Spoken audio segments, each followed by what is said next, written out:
Hi అండి, సంజాస్ కిచెన్కి స్వాగతం. ఈరోజు రెసిపీ వచ్చేసి నేను ఇక్కడ ఒక హాఫ్ కప్ వరకు ఉలవలు తీసుకున్నానండి. ఉలవ కట్టు చేసుకుందాము. హెల్త్కి చాలా మంచిది. మనకు రెండు రకాలుగా ఉంటుంది కదా, ఇవైతే రెడ్ కలర్లో, ఇంకోటి బ్లాక్ కలర్లో కూడా ఉంటాయి. ఇప్పుడు వీటిని వేయించుకోవాలి. చింతపండు కూడా ఇలా నానపెట్టుకొని ఉంచుకోవాలి. ఒక పెద్ద నిమ్మకాయ సైజు చింతపండు నానపెట్టేసి పక్కన పెట్టుకోవాలి. ప్యాన్ పెట్టుకున్నాం కదా, ఇప్పుడు ఈ ఉలవలని ఇందులో వేసుకుందాము. ఇందులో వేసుకొని లో ఫ్లేమ్ మీద దోరగా వేయించుకోవాలి.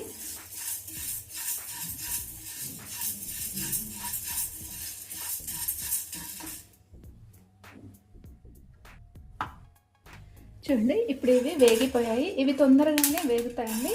ఇప్పుడు స్టవ్ ఆఫ్ చేసేసుకొని ఇవి ఒక ప్లేట్లోకి తీసేసుకుందాము. ఇవి పూర్తిగా చల్లబడిన తర్వాత గ్రైండ్ చేసుకోవాలి.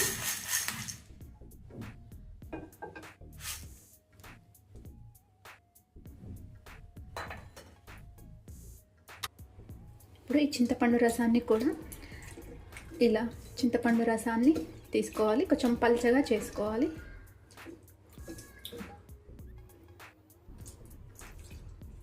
ఇదంతా కూడా తీసి పక్కన పెట్టుకోవాలి. ఇప్పుడు ఇలా తీసుకున్నాం కదా, ఇందులో కొన్ని నీళ్ళు కలిపేసుకుందాము. దీన్ని పక్కన పెట్టేసుకుందాము. ఇవి ఇప్పుడు పూర్తిగా చల్లబడినాయి. ఒక జార్ తీసుకుందాము. జార్ తీసుకొని ఇవి ఇందులో వేసుకొని మెత్తగా గ్రైండ్ చేసుకోవాలి. ఇప్పుడు ఇలా గ్రైండ్ చేసుకున్న దాన్ని ఒకసారి జల్లించుకుందాము. ఎందుకంటే కొంచెం బరకగా ఉన్నదంతా కూడా పోతుంది.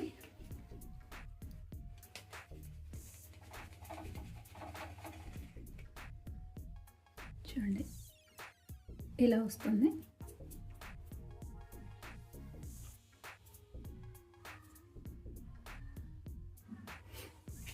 ఇలా కొంచెం రవ్వ రవ్వగా ఉందంతా కూడా మనకి పైకే ఉంటుంది. ఇప్పుడు స్టవ్ ఆన్ చేసుకుందాము. ఇప్పుడు ఒక గిన్నె పెట్టుకున్నాము కదా, ఇందులో ఆయిల్ వేసుకుందాము. 1 టేబుల్ స్పూన్ వరకు ఆయిల్ వేసుకొని ఇది వేడైనాక ఆయిల్ కూడా వేడైపోయింది. 1/2 స్పూన్ వరకు ఆవాలు, అలాగే 1/2 స్పూన్ జీలకర్ర, 1 టీ స్పూన్ వరకు వెల్లుల్లి ఇలా దంచి వేస్తున్నాను.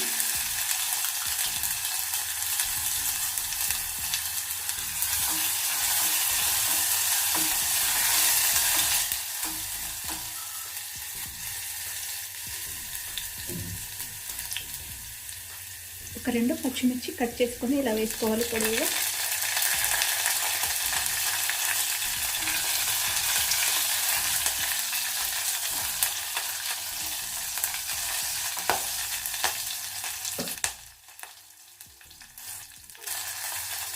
ఇందులో ఒక పెద్ద ఉల్లిపాయ ఇలా పొడవుగా సన్నగా కట్ చేసుకొని వేసుకోవాలి.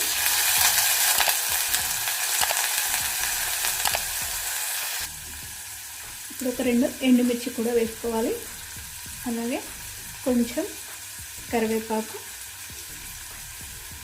ఇందులో ఒక 1/2 టీ స్పూన్ పసుపు వేసి కొంచెం ఉల్లిపాయలు కొంచెం వేయించుకోవాలి.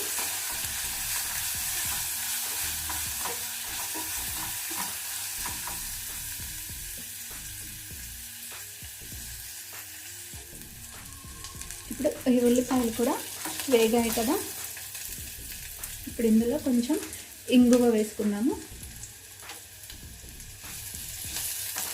ఇలా ఒకసారి కలుపుకున్న తర్వాత ముందుగా చింతపండు రసం, ఆ రసం ఇందులో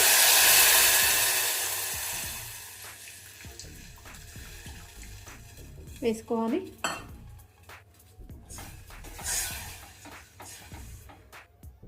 ఇప్పుడు ఇందులో కొన్ని వాటర్ వేసుకున్నాము. 1 గ్లాస్ వరకు వాటర్ వేసుకున్నాను.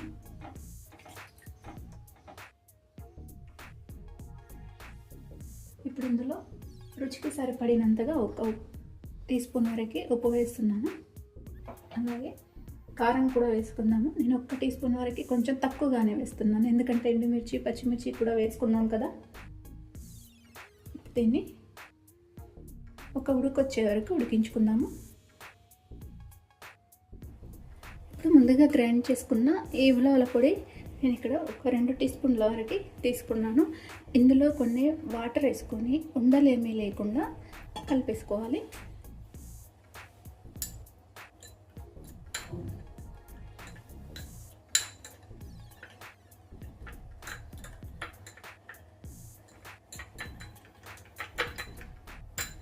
ఇందులో ఇంకా కొన్ని వాటర్ వేసుకున్నాము.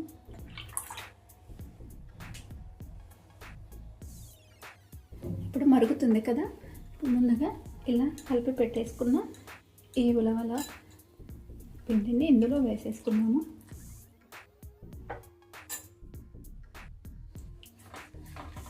ఒకసారి ఇలా కలిపేసుకోవాలి. ఇది చల్లబడిన కొద్దీ కొంచెం చిక్కబడుతూ ఉంటుంది కాబట్టి మనం పల్చగానే ఉంచుకోవాలి.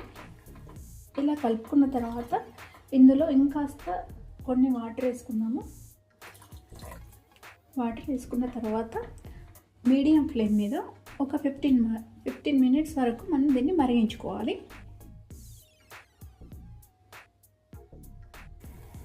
చూడండి, ఒక 15 నిమిషాలు ఇలా మీడియం ఫ్లేమ్ మీద మరిగించుకున్నాం కదా. చివరిగా ఇందులో కొంచెం కొత్తిమీర, అలాగే కొంచెం ఒక 1/2 స్పూన్ వరకు బెల్లం కూడా వేసుకోవాలి. వేసుకొని ఒకసారి ఇలా కలిపేసుకొని దింపేసుకోవడమే. ఇప్పుడు స్టవ్ ఆఫ్ చేసేసుకుందాము.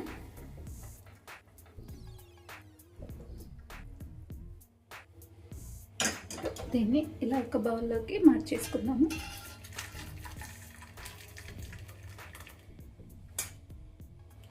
ఇంతేనండి, మన ఉలవకట్టు రెడీ అయిపోయింది.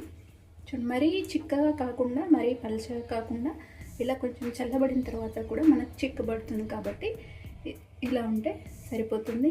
ఈ ఉలవల కట్టు చాలా ఈజీగా చేసుకోవచ్చు. ఉలవ చారు కొంచెం ప్రాసెస్ ఎక్కువగా ఉంటుంది కాబట్టి ఇలా చేసుకోవచ్చు. గ్రైండ్ చేసుకున్న పౌడర్ కూడా స్టోర్ చేసుకొని ఒక బాటిల్లో ఉంచుకోవచ్చు. ఎప్పుడు కావాలన్నా కూడా ఈ విధంగా చేసుకోవచ్చు.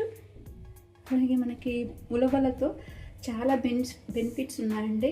ఇందులో ప్రోటీన్, అలాగే ఫైబర్, ఐరన్, కాల్షియం కూడా ఇందులో ఉంటుంది. షుగర్ పేషెంట్కి కూడా చాలా మంచిది ఈ రెసిపీ. కిడ్నీలో స్టోన్స్ కూడా కరిగిస్తుంది. వారానికి ఒక్కసారైనా ఈ రెసిపీ తీసుకుంటే చాలా హెల్త్కి మంచిది. ఈ చలికాలంలో, తర్వాత వర్షాకాలంలో తీసుకుంటే చాలా బాగుంటుంది. ఈ సూపర్ రెసిపీ మీరు కూడా తప్పకుండా ట్రై చేయండి. అలాగే లైక్ చేయండి, షేర్ చేయండి, నా ఛానల్ సబ్స్క్రైబ్ చేయండి. కొత్తగా చూస్తున్న వారు కూడా నా ఛానల్ని సబ్స్క్రైబ్ చేయండి. Thanks for watching.